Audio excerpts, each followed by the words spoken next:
রাজধানীর পরিবাগে একটি ফিলিং স্টেশনে আছেন সহকর্মী তাজনুর ইসলাম, যুক্ত হব তার সাথে। তাজনুর, আপনি তো সকাল থেকে বিভিন্ন পাম্পে গিয়েছেন, বেলা বাড়ছে, পরিস্থিতি কি?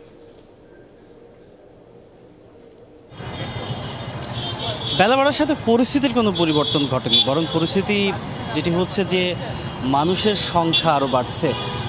যে দীর্ঘ সারি প্রত্যেকটা পাম্পে যেগুলোতে এখন পর্যন্ত তেল দেওয়ার কার্যক্রম রয়েছে, আমরা যে পাম্পটিতে রয়েছি এটিও সংকটকালীন যে সময় থেকে এইরকম একটি পরিস্থিতি মানুষ মোকাবেলা করছে, সেই সময় থেকে এই পাম্পটিতে তেল দেওয়া হচ্ছিল। সরকারি যে নির্দেশনা, সেই নির্দেশনা মেনেই তারা এখন পর্যন্ত তেল দেওয়ার যে কার্যক্রম সেটি তারা চালিয়ে যাচ্ছেন, যার কারণে বিভিন্ন পাম্প ঘুরে শেষমেশ এই পাম্পে এসে অনেকেই লম্বা সিরিয়ালে দাঁড়াচ্ছেন এবং তারপরে তাদের যে কাঙ্ক্ষিত জ্বালানি সেটি তারা সংগ্রহ করছেন, যার ফলে খুব পরিষ্কারভাবেই দেখতে পাচ্ছেন যে এই সামনের সারিতে যেমন মানুষ রয়েছে, তেমনি ঠিক এই পেছনের চিত্র যদি একটুখানি দেখানোর চেষ্টা করি, সেখানেও অসংখ্য মানুষের সারি, অর্থাৎ মোটরসাইকেল চালক, গাড়ি চালক, তাদের এই লাইনটি পরিবাগের এখান থেকে শুরু করে একেবারে পরিবাগের গলিতে বেশ লম্বা একটা জায়গাতে গিয়ে থেমেছে। অর্থাৎ যারাই শেষ পর্যন্ত এই তেল নেওয়ার যেই মেশিনগুলো রয়েছে তার কাছাকাছি সময় পর্যন্ত যখন তারা পৌঁছাচ্ছেন,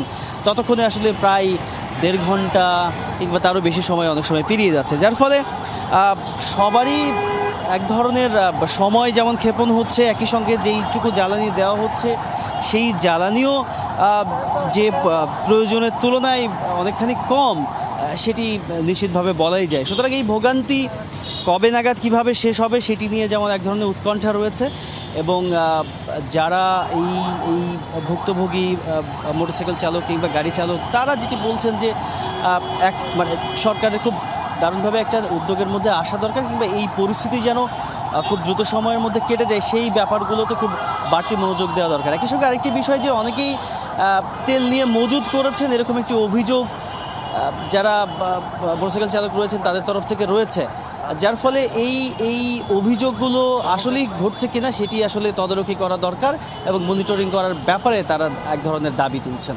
শাফিন। তাজনুর, ধন্যবাদ আপনাকে।